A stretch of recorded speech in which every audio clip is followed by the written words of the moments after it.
Good evening, ladies and gentlemen. A very warm welcome to this current legal problems lecture. My name is Professor Paul Mitchell. I'm one of the editors of the current legal problems journal and lecture series. And I'm delighted this evening to be able to welcome our chair of proceedings, Lord Hodge. Now, I'm sure that many of you will immediately recognise that Lord Hodge is the Deputy President of the Supreme Court, a position which he has held following a very distinguished judicial career in Scotland.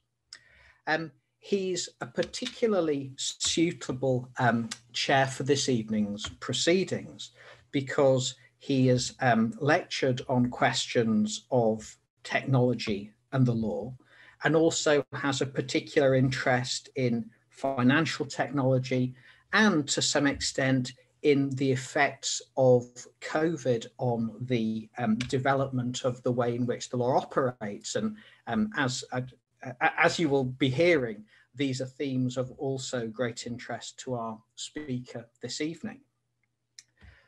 I'd also like to take the opportunity to thank Lord Hodge for acting as a member of the editorial board of Current Legal Problems. And so we're particularly delighted this evening, Lord Hodge, to welcome you to chair this lecture. Thank you very much indeed. Thank you, Paul, and good evening to you all. I have the honour of introducing our guest lecturer this evening. Professor Orna Rabinovich-Einy is Professor of the Faculty of Law at the University of Haifa. She has served as Vice Dean of that faculty and continues to serve as the Head of Advanced Studies there.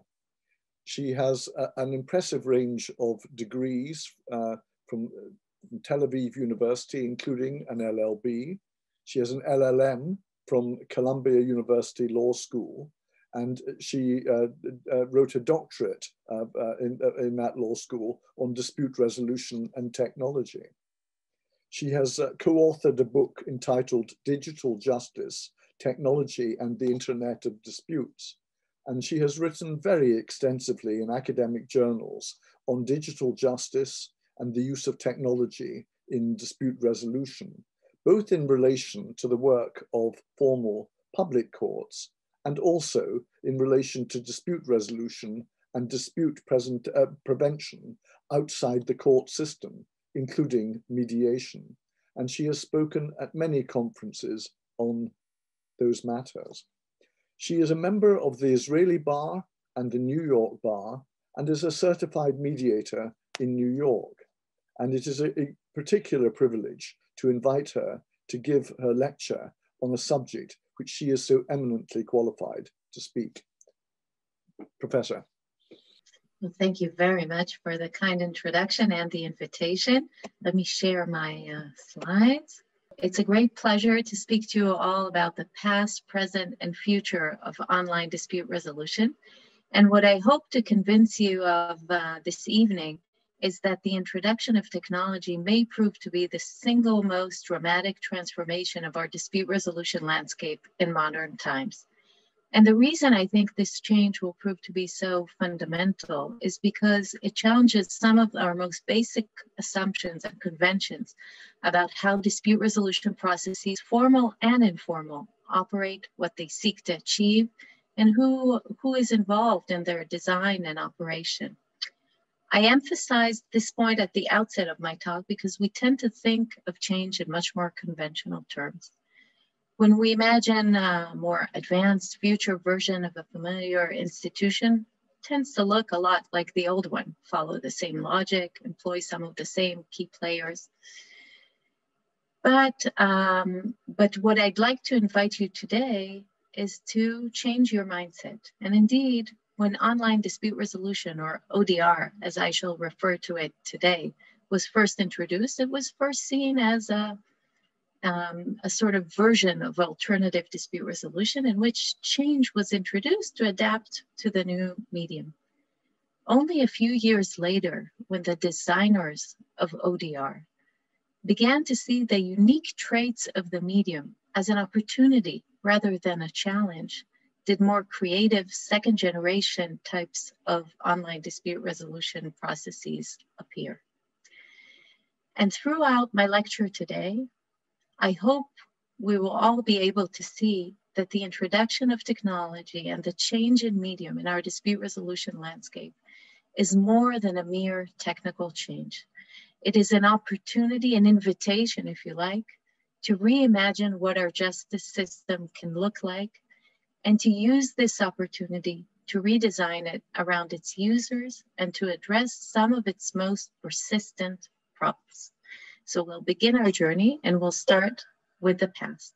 And the past here is the history of ODR. Sometimes it seems a bit amusing to talk about history when we're talking about quite recent events, but we go back to the mid-90s. And the first 2 decades of ODR, as I said, online dispute resolution, were mostly concentrated in the e-commerce setting, mostly in e-commerce disputes, but in general, online disputes. Also some disputes regarding domain names and additional disputes, but really mostly in the e-commerce arena and mostly around the sale of goods at that time. And at that time, ODR presented a niche solution for this specific arena. It wasn't seen as something that could have broad applicability to other arenas. It's interesting, many people don't know that even though the internet was invented in the late 60s or started to was developed as of the late 60s, up until the early 90s, there was no commercial activity on the internet. There was actually a ban by the NSF. And up until that period, it was actually quite a peaceful place to be. And informal norms worked quite well in ensuring that peace is sustained. But when the internet opened up for commerce and transactions ensued, there were also quite a lot of disputes that arose. And this is not surprising because of the nature of communication that took place. Communication was between distant strangers. Sometimes they were even anonymous. We're using an email without a name and address. The transactions were high volume, but over low value. And the means of communication were quite thin as opposed to face-to-face rich interaction where we have tone of voice and we have other signals that can engender trust.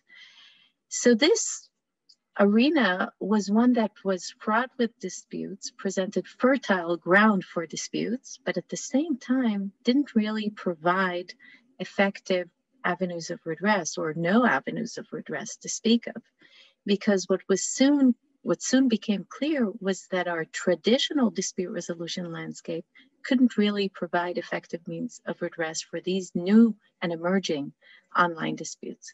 So before I expand on that, I want to take a few moments to talk about what I mean when I say traditional dispute resolution landscape around that time, sort of around the mid-90s, and then we'll return to online disputes and ODR.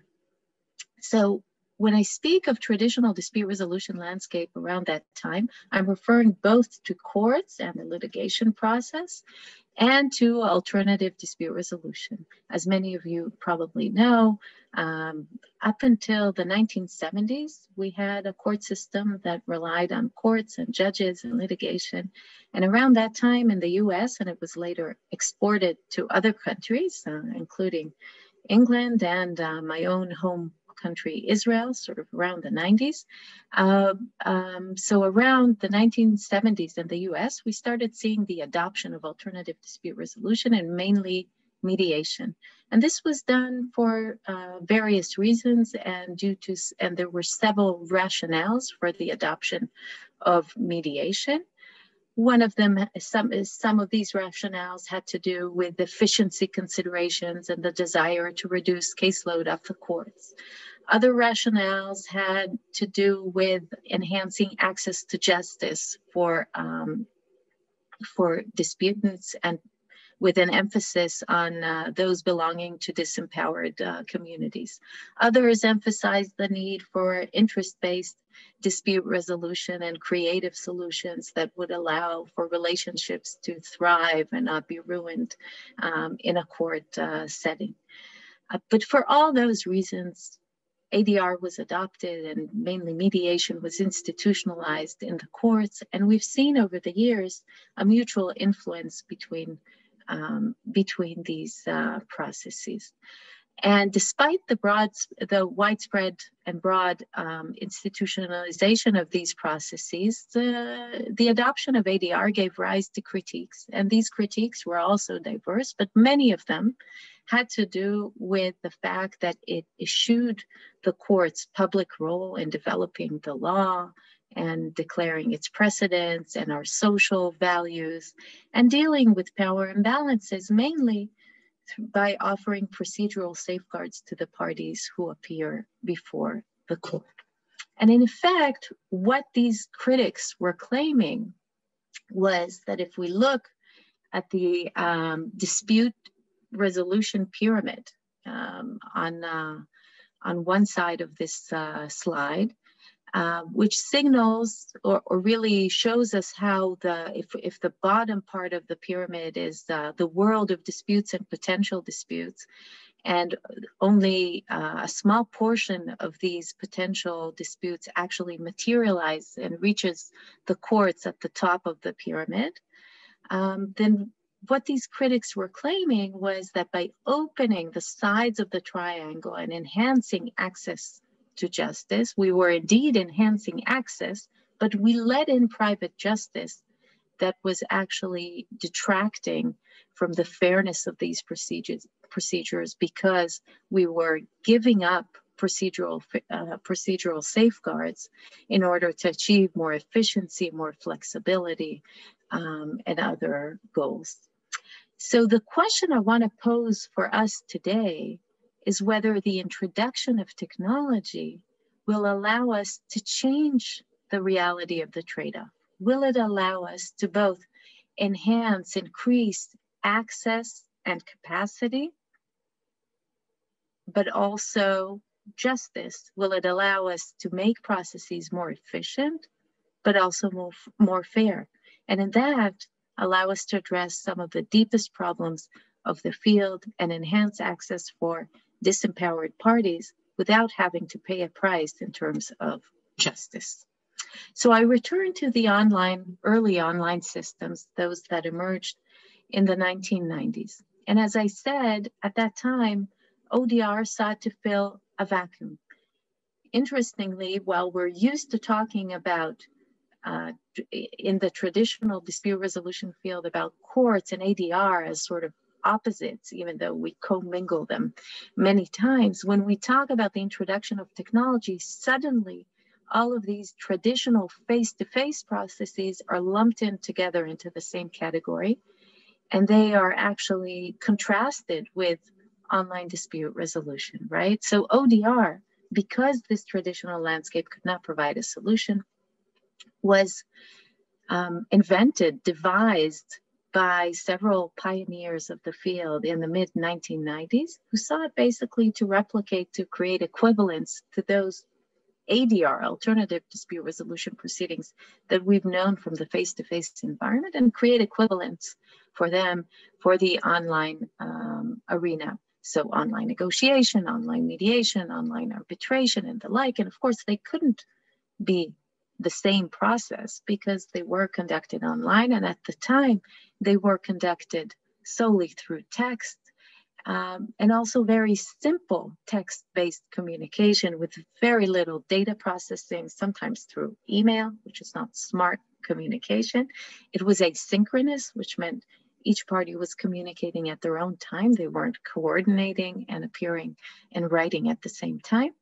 And the focus was really on making sure we're providing some kind of avenue for the parties to communicate and seek redress.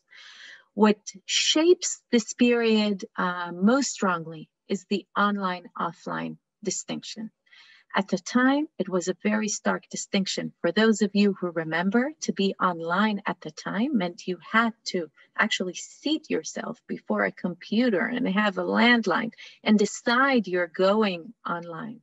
So that there was a meaning to the phrase, I'm going online, as opposed to the reality we have now, which we'll discuss in a moment, where this distinction is being blurred. And you could talk of online disputes, of disputes that emerged online and were typical of the online environment. So I spoke about the pioneers, and one of those pioneers, Professor Ethan Katch, who I'm also proud, who is considered the father of the field, and I'm proud to be his co-author in the book that was kindly mentioned. So Professor Katch approached eBay, that was already a big company that in those days approached eBay and suggested that they run a pilot for online dispute resolution. It was a very simple pilot, just put a link somewhere on their platform, and basically there was a mediator conducting dispute resolution through email. But what that pilot did was convince eBay. It was a very interesting company with that was able to see ahead into the future. It convinced eBay that this was something that was necessary. This was something eBay needed to do if it wanted to retain people online and to allow them to participate in the e-commerce setting, because they needed to trust that environment. And it became clear that providing avenues of redress was what was needed to create a setting in which trust existed. So from the pilot, eBay quickly moved on, initially by contracting with an external startup called SquareTrade, and later the operation went in-house and was led by Colin Rule and Chitu Nagarajan, who developed the internal eBay and later PayPal system. And what's interesting about the eBay system, aside from the fact that it is still considered one of the most successful systems, probably the poster child of online dispute resolution, but what's interesting about it is it can really be seen, I think, as a bridge between the past and the present. On the one hand, it is a product of the e-commerce setting, and it is centered around what we could call at the time online disputes, right? Disputes that arose through and around online interaction. And in those cases where there was no feasible means of face-to-face redress. On the other hand, it didn't just seek to mimic existing processes. And what SquareTrade and later the team within eBay did was already to draw on the unique qualities of the online environment to reimagine what dispute resolution proceedings could do. And they invented a new type of process. They invented automated negotiation. And in that process, parties were given prefixed options and language for the types of problems they were experiencing and the types of solutions they might want to choose. And the software here was not merely a channel that was connecting both sides, but what it was actually doing a little bit of what a human mediator might do in reframing some of the language and repositioning some of the options in communicating between the two sides. And eBay did another thing. It also operated as a system. It wasn't simply resolving individual disputes, but it adopted a systemic approach. It studied the data, and it studied the data to learn how to improve its dispute resolution system, but it also studied the data to learn how to improve its platform, to make better deals and transactions, to prevent disputes, because the disputes were recurring and because the volume of the disputes and transactions was so high, they could actually identify patterns of disputes and deal with those patterns and prevent future disputes. And we can already think of the implications this preventative type of activity can have in terms of access to justice, because we know that the ability to identify problems and to pursue grievances is strongly tied to socioeconomic status and other social identity related factors. So Now we talk about a system that deals with 70 million disputes a year. And one of the amazing statistics about it is that 90% of these disputes are resolved through automated means without human intervention, which is pretty amazing in my view.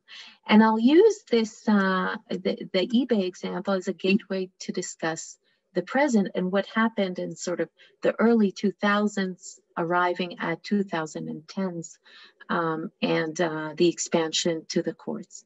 So what happened in the following decade or two was that the online-offline distinction was beginning to blur, and perhaps has blurred completely. I think it's very difficult nowadays to distinguish when we're online and offline. Am I online now? Yes, I am, but I'm also sitting in a room. It's very difficult to think of transactions, even if we go into the store, that do not have an online component, certainly in COVID, but also pre-COVID. And what happened was not only that this distinction was blurred with a shift from computers, from laptops to smartphones, and with the rise of social media, which meant that we stopped communicating only with those who were distant from us, but we would communicate online also with those who were closest to us, both physically and emotionally, right? And all these changes also impacted our own preferences about when we want to communicate online, whom we want to communicate with online, about what we want to communicate online. And of course, technology advanced during this time. And we saw an expansion in ODR. And the blurring of online and the online and offline distinction meant first and foremost that ODR was no longer seen as limited to the arena of online disputes. If the distinction didn't mean anything, if we were meant a lot less, and we were communicating with people who were close to us, and were purchasing from the shop next door online. If all this was happening, why couldn't we also resolve disputes arising from these types of interactions online? And of course, the courts, who were continuing to struggle with old problems, despite the adoption of ADR, right? The previous watershed moment, if you like. They were still struggling with access to justice. They were still struggling with justice for disempowered parties. So the courts, of course, saw this as a wonderful opportunity for reform and for offering new types of processes.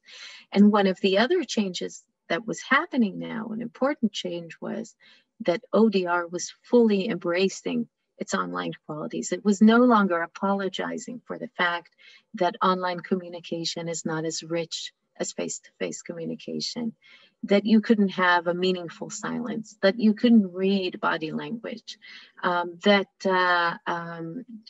all these differences, that the information is documented and you couldn't have the same degree of privacy that you have in a mediation room. So it wasn't mimicking ADR anymore. It was embracing its unique traits and was offering a way to reimagine justice through technology.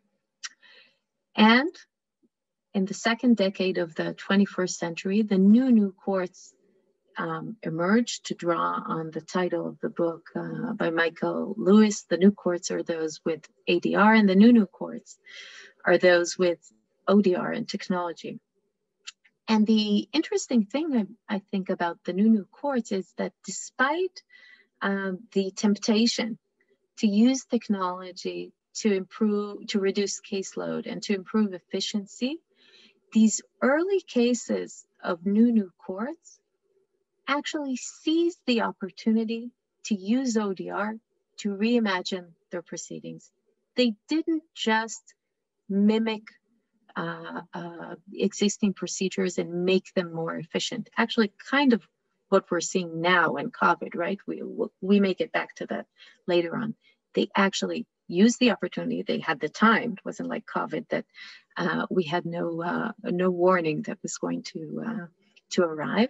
They had time, and they used that time to redesign their processes. And we saw quite a number of these courts emerge. Some of them were designed locally and publicly by the court system, by specific courts, and some of them were designed by for-profit companies that are actually offering their services quite widely, at least in the US.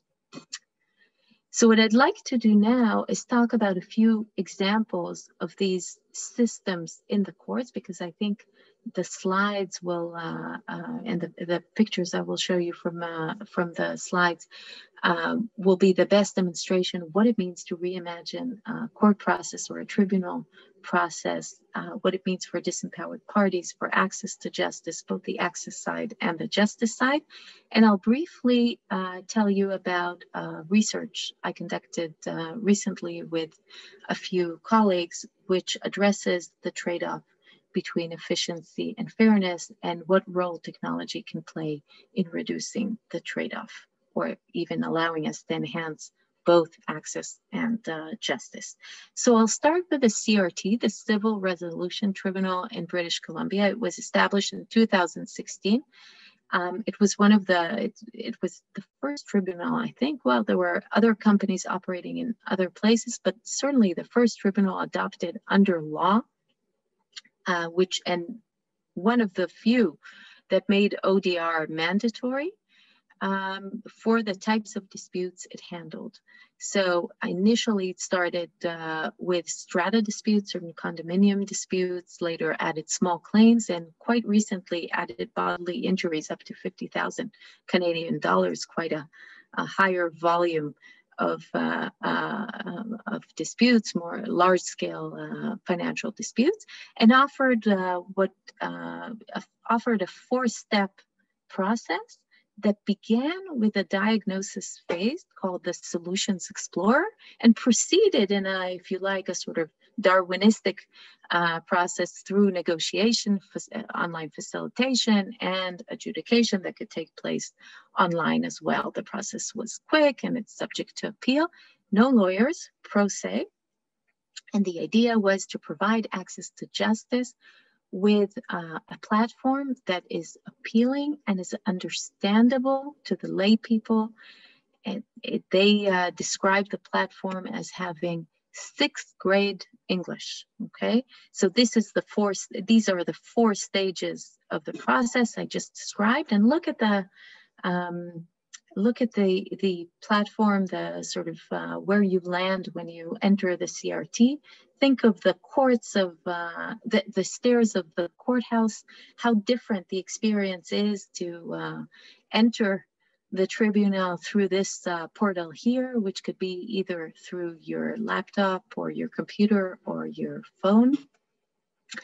And what the diagnosis phase does is to help someone understand what their problem is, what their options are once they experience such a problem. And if need be, they can continue and file a claim through the CRT and proceed through the process we just described, the negotiation, facilitation, and adjudication phase. So how does this diagnosis phase work? The parties are asked questions about their situation, and instead of just giving them general legal information that could be relevant or could be in the broad category that is relevant for them, the system actually tailors the advice that they get. And look how simple everything sounds and looks when you read this text. What describes your issue? I can't pay what I owe. I don't owe the money. Or maybe I owe some of the money. I filed for bankruptcy and the like. You choose the option that applies to you. Look at the left side of the slide. You see how the platform shows you how much of the form you've already gone through. You can see that in the sort of yellowish color on the side. It summarizes the information you already provided, and it also shows you certain resources you can use. These are the types of resources that appear. Again, very little text, very clear language, aimed at the layperson, aimed at 6th grade English. Options when you can't pay, okay? As we continue through the system, we're also asked about solutions we'd like to explore. Perhaps suggest a payment plan, as you see here. Speak to a trustee, maybe even make a claim, etc. You see we're further along in the process, 83% of the process complete. And then we have additional tips and tools, how to calculate monthly payments and how to create, the system can help us create legal documents, official letters, and the like. And all this takes place at the Solution Explorer stage, even before we file the claim. And the CRT was really a pioneering change. It changed the way people thought of actually adjudicating a case. The entry point was different. The court took responsibility for helping claimants map and diagnose their situation and their options, and offered a tiered process that actually took less resources from the court, and only if need be, parties reached the adjudication phase. Next, I'd like to mention MODRIA, that was purchased by Tyler in 2017. So MODRIA was a spin-off. It was the startup that was set up by Colin Rule and Shidu Najarajan, who set up the eBay process. And at some point they were purchased by Tyler, who is the largest US software company that operates in local government. And they also provide services to county courts. And basically when they purchased MODRIA, the idea was to offer ODR in every county court they were spread in. And indeed, the system was offered for various types of disputes, small claims, family, neighbor, debt. Let me show you also here. Well, the idea was that they would use the time between the time of the filing of the case and the time in which a case is scheduled to be heard, and use that time to hold ODR, mainly negotiation and mediations, and potentially reach an agreement. The parties aren't losing anything, and many times they're able to get the redress they need in much less time. So here, for example, is MODRIA's portal to the small claims. Again, see the inviting format. This is how you enter a small claims process in the court. Welcome to the Online Small Claims Resolution Center. You can use the center to help get your issue resolved without needing to go to court. Everything that happens is confidential, and a third-party expert can help them, right? And again, we see these types of very straightforward, everyday language types of questions, translating legalese into narrative ordinary people can understand. What kind of issue do you have? Have an issue with damage, failure to provide services, and the like. But also, interestingly, it is being used for family disputes. And this might be a surprise to some of you. It was for me initially, but family is probably the fastest growing area in ODR in courts.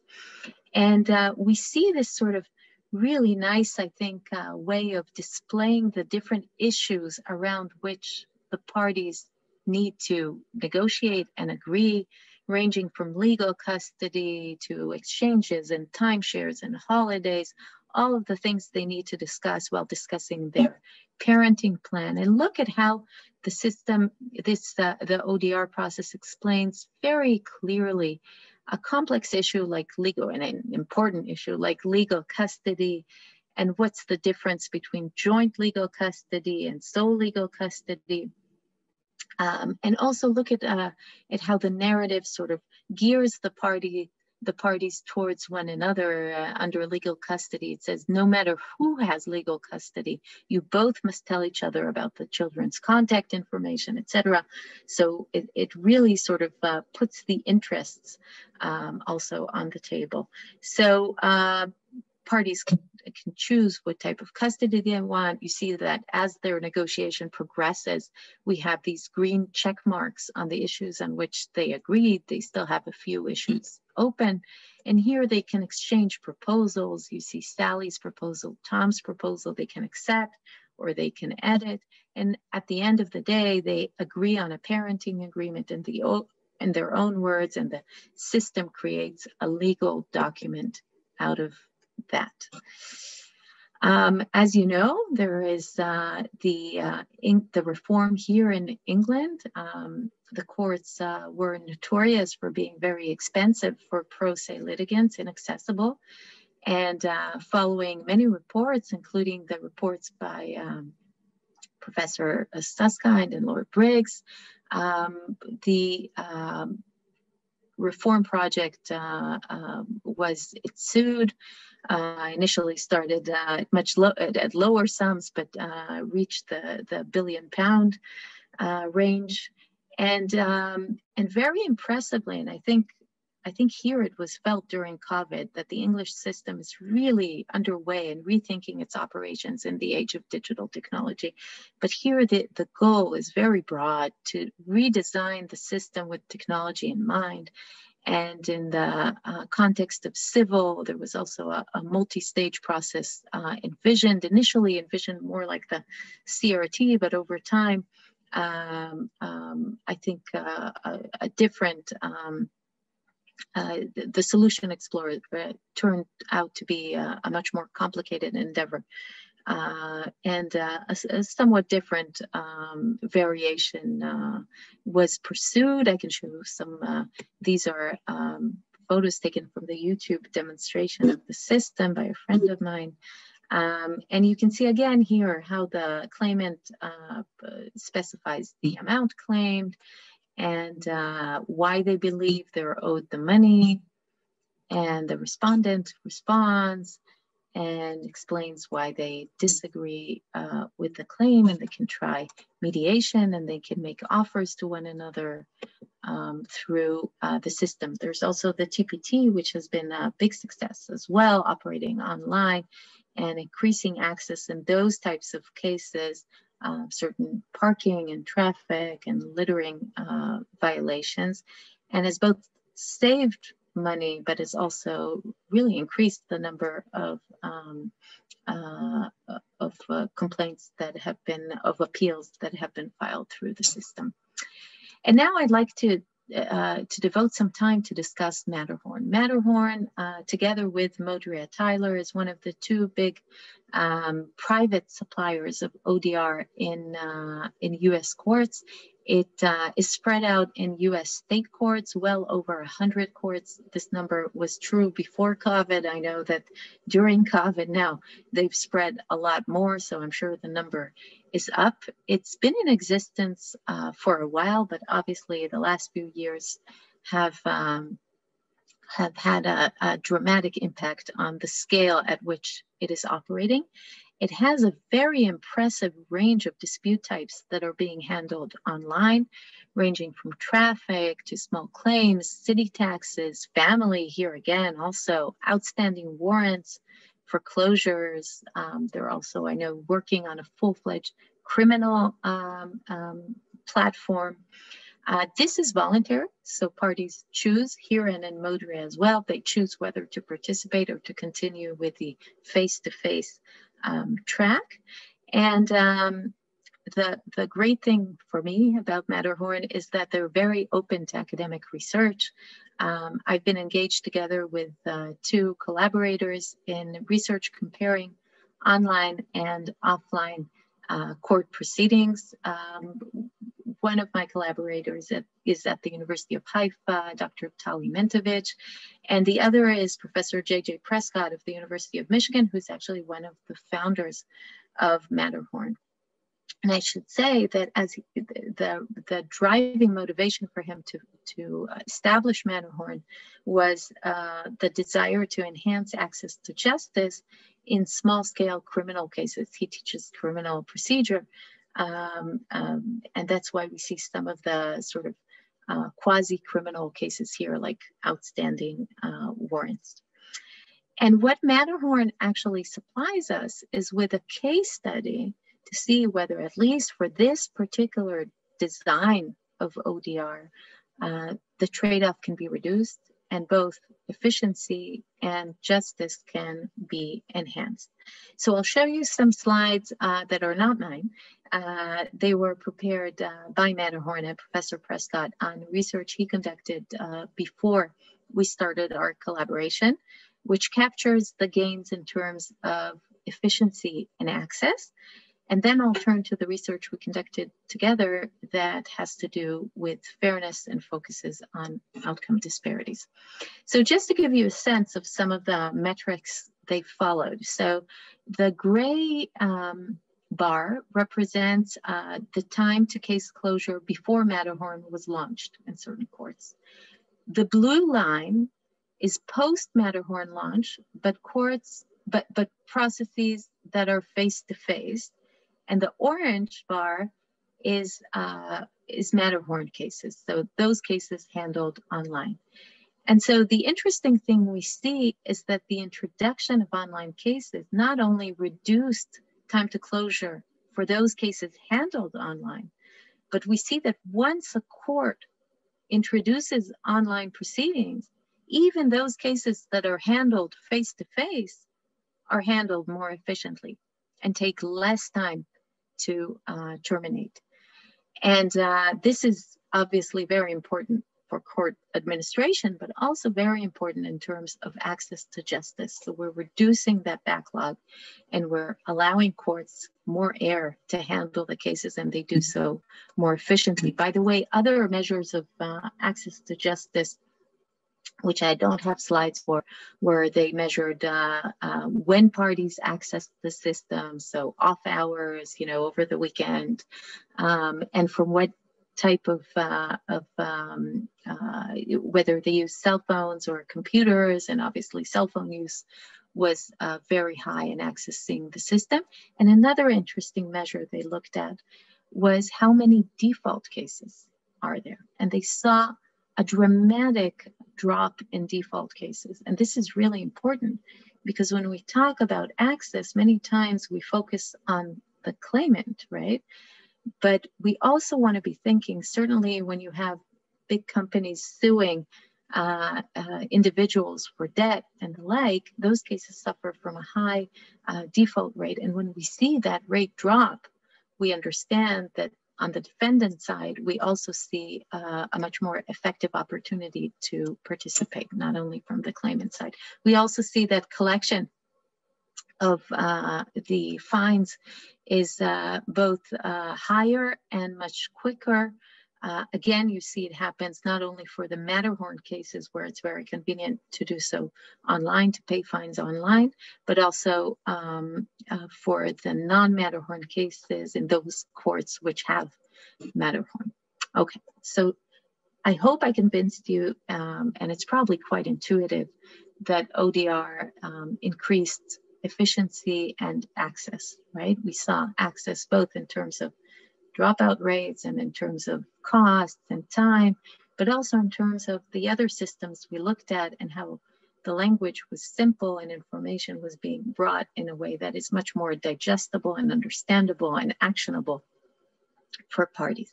And now we wanted to look at the justice side, at the fairness side. And here we thought we would look at a problematic phenomenon we know from the face-to-face setting. And that phenomenon is outcome disparities. What do we mean by outcome disparities?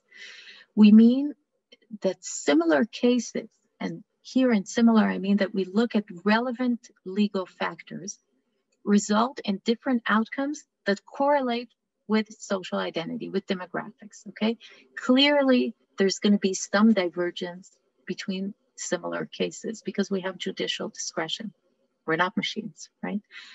But even so, if this is just judicial discretion being applied to individual cases, we wouldn't expect to see the differences correlated with demographics, with social identity. We wouldn't expect to see all minorities paying a higher fine and the like, or a significant portion of minorities paying a higher fine. And this is a phenomenon that's been well identified in face-to-face proceedings. And one of the things we wanted to examine was whether the shift online would alter this phenomenon, would reduce outcome disparities, and hence enhance fairness. Clearly, a phenomenon of outcome disparities hinders our perception of equal protection under the law, right?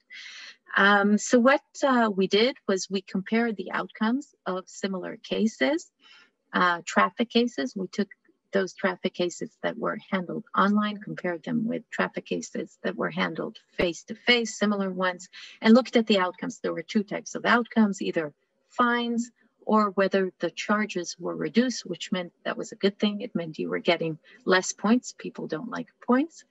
And we looked at the outcomes across three axes of demographics. We looked at age, we looked at gender, and we looked at race. And our hypothesis was that the shift online would reduce outcome disparities. And this would be because of a combination of three factors. For one, it would reduce implicit bias, which could be one explanation of the existence of outcome disparities. And it would do so because this is closer to the ideal of blind justice, right? There is some information on parties that the judge is still exposed to online, but much less. And especially factors such as race are less evident online. We also thought that the introduction of software would limit discretion, would structure the process, and therefore also make decisions more consistent. And a third reason we thought we would see less disparities or no disparities in outcomes was that people were communicating from the convenience of their own home. They could get some advice if they sought to.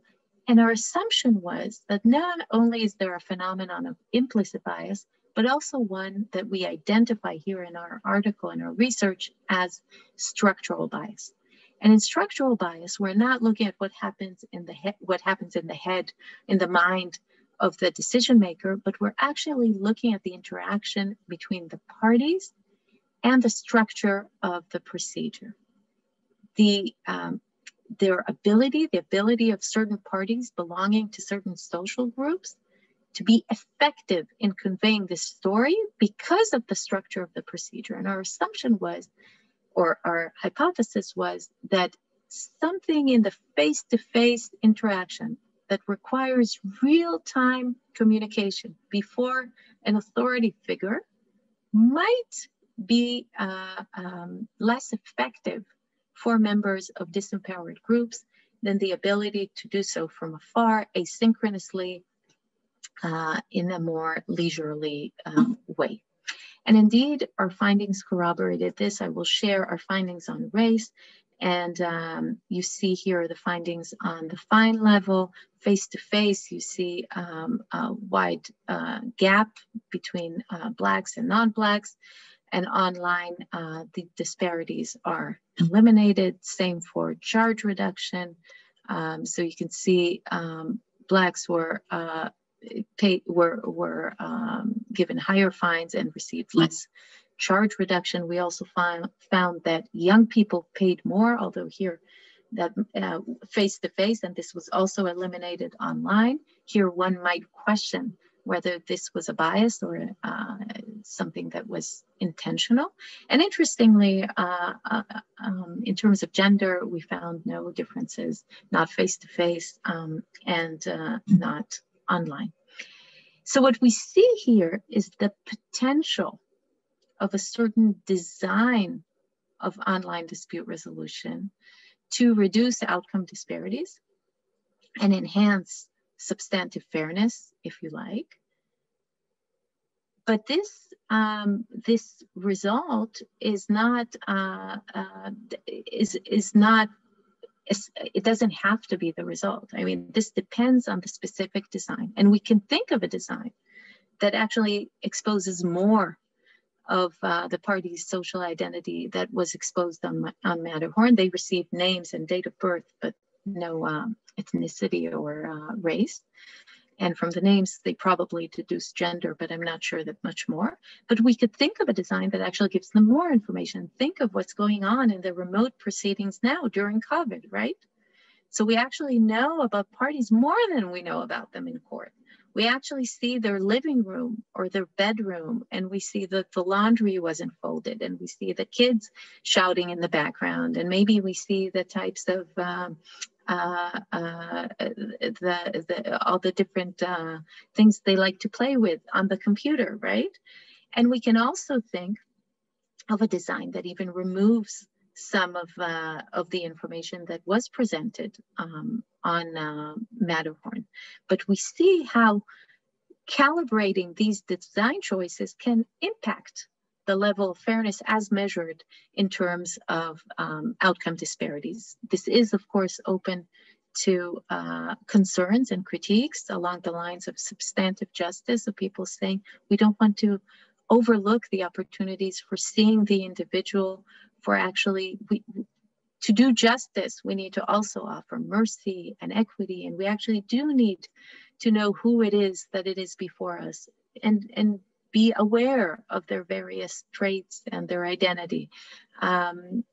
The problem, of course, is that in reality, being aware of all this data often results in outcome disparities. But other concerns can be raised, and I don't have time to go into them, but along the lines of procedural justice and digital divide.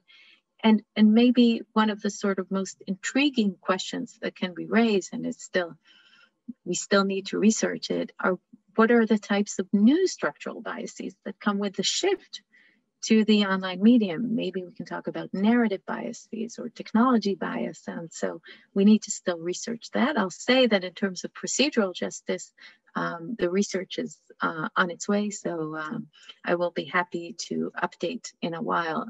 Whoever's interested, we can email about that later on. So to cap where we are now in the present, we see in what Professor Menkel-Meadow would call, we see online process pluralism, a wide array of proceedings ranging from diagnosis and automated negotiation, which are unique to the online setting, to other types of processes that we can see offline as well, and of course have a different structure, but mediation or facilitation or arbitration and adjudication. And some of these processes are private and some are public, both in terms of their degree of transparency and openness, and both in terms of who is operating them, whether a private entity or a public entity. They range from formal to informal proceedings, and as I said, some of them are unique to the online environment. We also see a broad range of dispute types, and I've spoken about some of them earlier, but I think the main shift we see in terms of dispute types is that we move beyond the online setting and include disputes that are sort of have arisen in the physical setting, to the extent this distinction still makes sense. And we've also moved from low value to higher value disputes that are being handled online, and from sort of simple, less sensitive disputes to, I think, some of the most sensitive and complex disputes, such as family matters. Of course, the adoption of ODR has not gone without its critiques, some questioning the types of disputes that could be handled, whether this phenomenon can really expand beyond the sort of simple disputes it originally handled. I think that the experience thus far is challenging those critiques, and my assumption is we'll see ODR expanding in terms of dispute range in the near future more and more. There's also discussion of the various risks and challenges that come with ODR, the digital divide and the lack of transparency of some of these systems, especially when they're private, privacy risks to data. I'm very happy that I'm allowed to conduct research, and of course I'm very careful with the data, but people may ask questions about what's happening with all this data that's being collected. Can due process be translated into code? How do we do that when we think of all these imaginative processes I've been showing you? Do they actually guard people's due process? Do they accurately present substantive justice? Think of all these proceedings that are translating parties' rights and expectations and situations into prefixed answers. How accurate are they? How will we know whether they are accurate or not? And also we see a general concern over privatization, right? I mean, introducing more ODR is extending the phenomenon that occurred when we introduced ADR. I would like, however, to emphasize that when we voice this critique, we tend to ignore the reality of many of our courts and even of our mediation processes. We sometimes tend to over-romanticize them. And we know that in reality, many of the courts primarily settle cases and settle them early. And so the question becomes whether we want settlement through courts or ADR or ODR. And I want to highlight that ODR actually minimizes discretion, allows for more documentation, allows for more access and information to parties, and therefore might actually present us with an opportunity to rethink the trajectory we were pursuing with a lot of off-the-record settlement producing in courts and ADR. So let's revisit the trade-off we started with. ODR, I think I've convinced you, is not simply online ADR, and it has unique features and is associated with three shifts. The shift from face-to-face to online, the shift from human third party to automated, what we call fourth party, the technology that can either assist the human third party or even substitute it, and the shift from small or no data to big data. Initially, all of these shifts were seen as disadvantages, right? We were losing something. We were losing the richness of face-to-face conversation. We were losing the creativity of the third party who was present in the room. We were losing the intimacy and privacy of the mediation conference room. But we are also gaining the advantages that technology affords us, and perhaps it can help us with the trade-off. Think of the shift from face-to-face to online that is really redesigning the architecture of engagement, right? The route to court is more accessible, convenient, quick, inexpensive, less stressful. We can have more assistance. We can have, everything is offered in simple language. We don't need lawyers necessarily. I don't know how much of good news it is to some of us, but I believe lawyers have a role, but not necessarily in all of these disputes. The shift from human third party to automated fourth party. It both enhances the capacity of the courts that are no longer dependent both on the physical buildings and on the capacity of our minds and the limited number of cases we can handle at a given point in time. Think again of eBay's 70 million disputes. And also offers not only access, right, and efficiency, but also fairness in terms of the empowerment and equality in offering parties predetermined options and phrased texts that can help them be more aware of their rights and help them better define their needs, as well as make them more knowledgeable of the options that are available to them. It also helps reduce potentially human biases in decision-making, although we know that some of these can also infiltrate technology. And finally, the shift from small data to big data allows us both to learn about dispute patterns and to be able to prevent future disputes from arising to the extent we have repetitive disputes, and also to learn about what works and what doesn't work in terms of the design and operation of dispute resolution processes. For once, we have an opportunity to tie between procedural choices on the one hand and substantive outcomes on the other hand. Who drops out of the process where and why? Who feels the process was fair and what generated that sense? And how does that impact the legitimacy of the system? All of these questions can be measured to a very fine-grained degree. And this is very different from the reality, certainly of alternative dispute resolution processes, but even of the reality of courts and the ways in which they were studied and measured. There are also challenges, clearly, as I said, biases and privacy. And as we start to think of AI, things even become more complex. And here we dive into the future. So the future involves some AI, more AI than today. I don't think that we will reach a future in which there is no room for human decision-making, or even a limited room for human decision-making. But the question is, how far are we willing to go? And for which decisions or which types of cases do we think that AI is appropriate? Currently, we obviously have a variety of AI tools already in operation, both in ODR, very light scale, right? We have bots walking parties through the process. We have the legal tech industry that is producing document review and due diligence tools, etc. And we have some decision support. We know the use of risk assessment tools in the courts, not in online proceedings, but just by the courts, and very, very little automated decision-making, really very few examples. This clearly opens up many opportunities in terms of access to justice, efficiency, and accuracy, but also many challenges in terms of bias, the black box nature of AI, challenges to privacy and whatnot.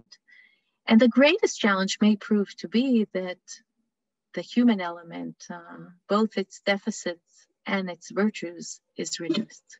So I'll finish by saying that the devil is in the design.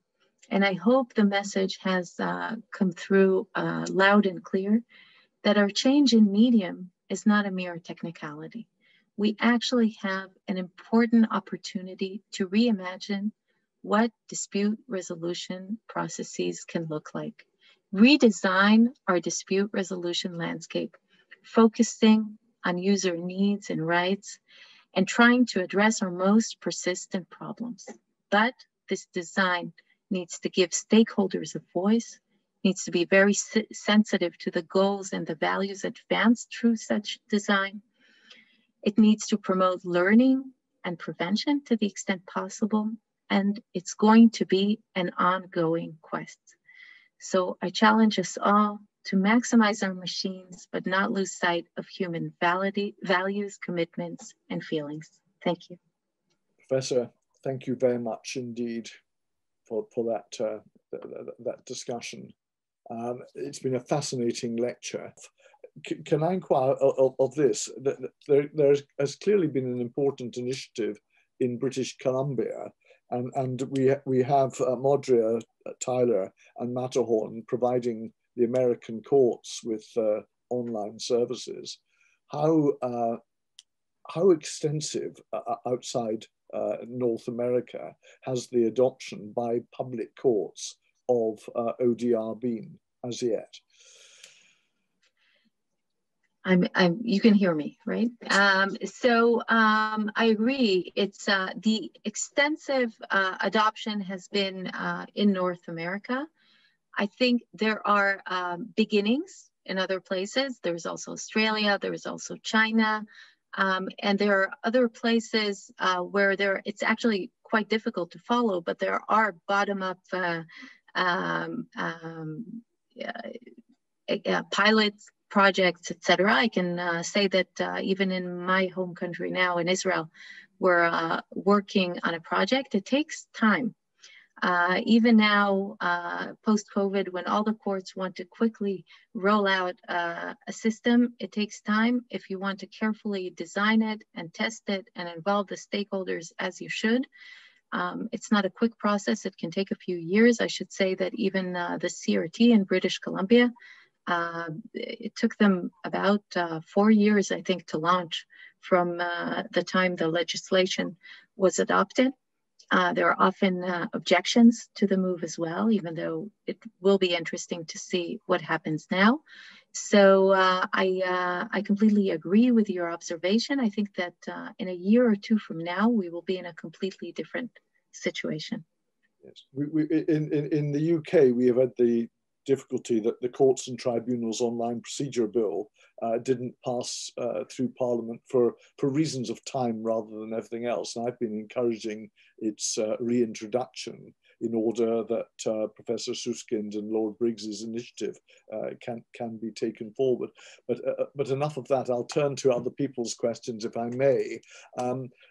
One question I have is have you any comment to make about digital punishments, such as timeouts or forms of doing work online, unpaid work online, or other community paybacks? Are there any proposals in the ODR world to bring in digital punishments?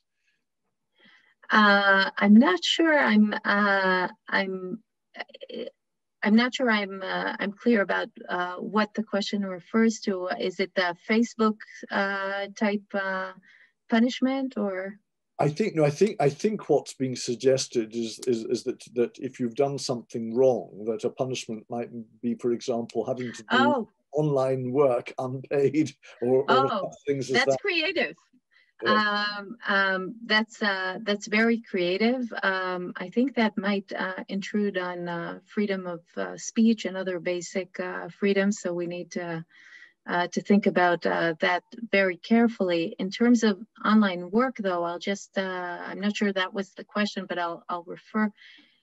There are ODR processes offered in terms of online work. You know, there's a lot of a lot of people who are working in the what's called the gig economy or the sharing economy.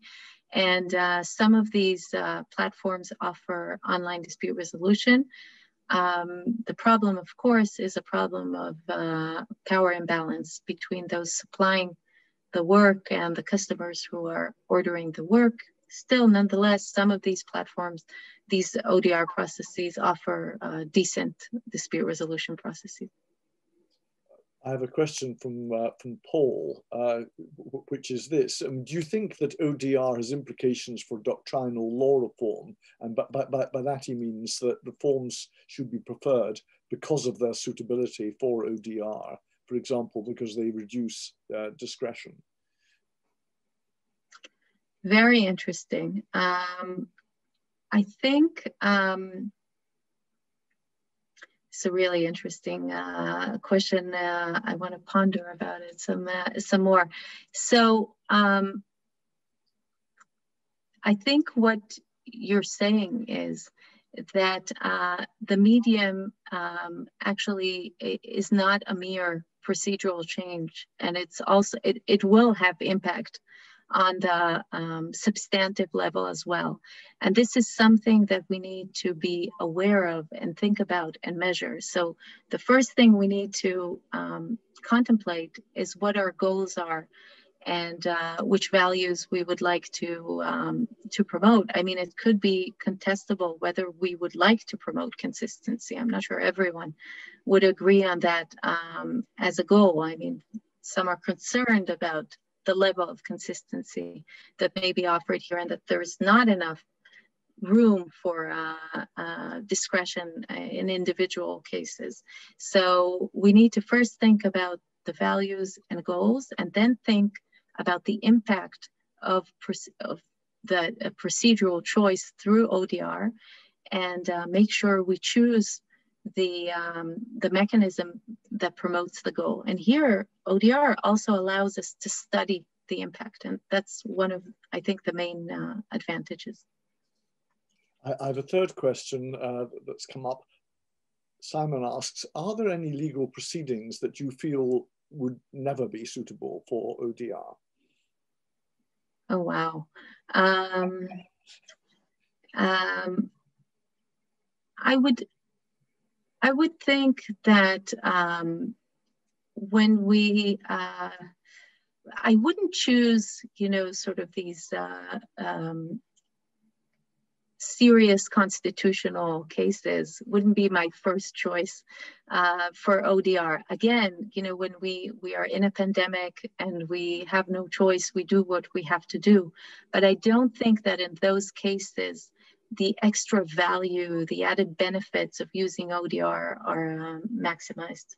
The cases we typically think of are cases that involve individuals where you need to empower the disputants. When you want to make sure you balance the power, sometimes technology is a good balancer of power. New York just launched its ODR system. And initially it was supposed to be a different system that had to do with debt collection. And one of the things they offered as a design feature in that system was to ask the person who owed the debt certain questions that were aimed to understand whether they have a defense under law and shouldn't negotiate. And then to actually tell them not to negotiate, that they don't need to pay the money.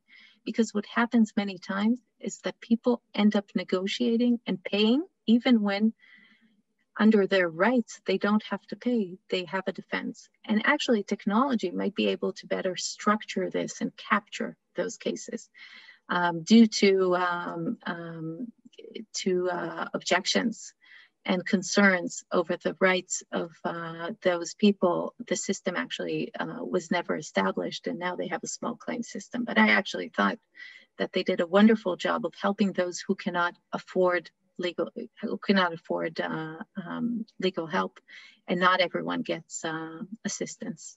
Well, I couldn't agree with you more. I mean, one of my interests in this whole process is creating access to justice, particularly for claims where, through no fault of the legal profession, it simply isn't economic for an individual to take on a lawyer and the risks of building up heavy fees that can entail. And there's no doubt, as you say, most cases, civil cases, settle out of court. So you're not always getting a resolution which is based on people's rights. People are buying off risks, which ultimately isn't justice. I think I've got time for one final question, and that comes from Emma, who wonders whether a shift to automatic ODR, automatic decision making, is more suited for civil law systems or for the common law system. Do you have a view on the adaptability of each system for this process? Interesting. I'm not sure I would make the distinction along those lines. I mean, the driving emphasis for me would be, and Professor Susskind mentions, I think it's an 80 million backlog of cases in Brazil, right? And we know in Africa and in different places, there are huge backlogs. We can't even imagine a human being ever being able to decide those cases. So I think if we identify, whatever the system is, a place where we have a backlog of relatively simple cases, where the judicial intervention is obviously thoughtful and important, but will just never happen, and can be somehow translated into code, even if not perfectly. I think some kind of resolution in those cases is important to enhance access to justice, and also to maintain legitimacy of the system. Thank you very much indeed. I shall now thank you very much, Professor, both for your lecture and your willingness to answer questions. Can I hand over to Paul to wind proceedings up? Many thanks. Thank you, Professor. That was a fantastic, thought-provoking lecture. Thank you so much, and for doing it. I'm trying to work out what time it is with you now. It's late into the evening, isn't it? So we've kept you up. You've given us so much to think about there. And Lord Hodge, thank you so much for chairing the event. I think that's been a really happy occasion, and really grateful to both of you. Okay, thank you. Thank you very much.